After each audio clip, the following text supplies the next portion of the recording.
लोकप्रतिनिधी तालुक्याची आमदाराचं दुर्लक्ष होत आहे.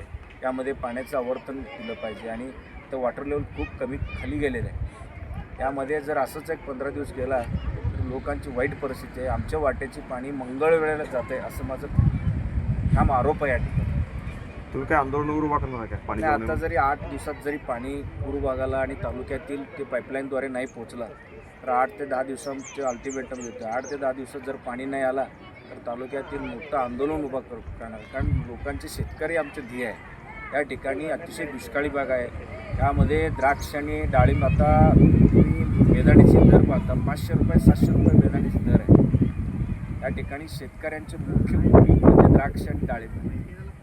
या पिकाला जर आपण संरक्षण नाही करू शकलो तर शेतकऱ्यांची परिस्थिती खूप अवघड आहे. त्यामध्ये अशा वाईट परिस्थितीमध्ये जर 8 दिवसामध्ये पाणी नाही आला तर तालुक्यातील शेतकऱ्यांना घेऊन प्रशासनावर मोठं आंदोलन उभं करायचं आमची इच्छा आहे. तालुक्यामधल्या अनेक शेतकऱ्यांना पीक विम्याचे पण पैसे मिळाले नाहीत. याविषयी काय सांगतो? पीक विम्याबद्दल एकमेकांचे ताळमेळ नाही आहे. आधी 1 रुपये पीक विमा म्हणले, नंतर फळपिकांचं आणि पीक विम्याची काही म्हणजे आमचे पावसाची प्रमाण किती आणि मागचं तुम्ही बघत होता मागंसुद्धा आम्ही वारंवार त्यावेळी आंदोलन केलेलं आहे.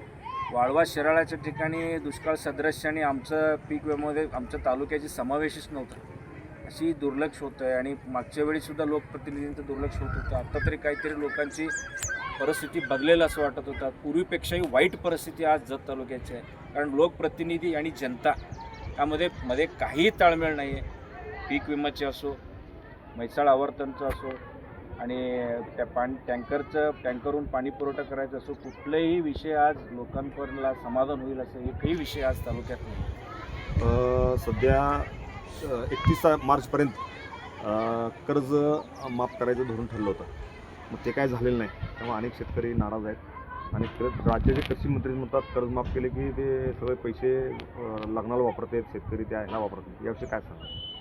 सध्या आता वरिष्ठ लेवलचा विषय आहे. मी कर्जमाफीबद्दल एकच विषय सांगतो की आता आमच्या तालुक्यामध्ये 82 सोसायटी आहे. कर्ज माफ होईल असं या उद्देशाने शेतकऱ्यांनी कर्ज भरलेलं नाही आणि त्या सोसायटीचं वसुली टक्केवारी खाली आलेली आहे आणि पुढं त्या सोसायट्यांना कर्ज पुरवठा होत नाही आणि त्या ठिकाणी त्या सोसायटीतल्या शेतकऱ्यांना प्रत्येकांना समान न्याय मिळत नाही. जे रेग्युलर भरतात त्यांनाही समान न्याय नाही आणि पीक कर्ज वाटप होत नाही.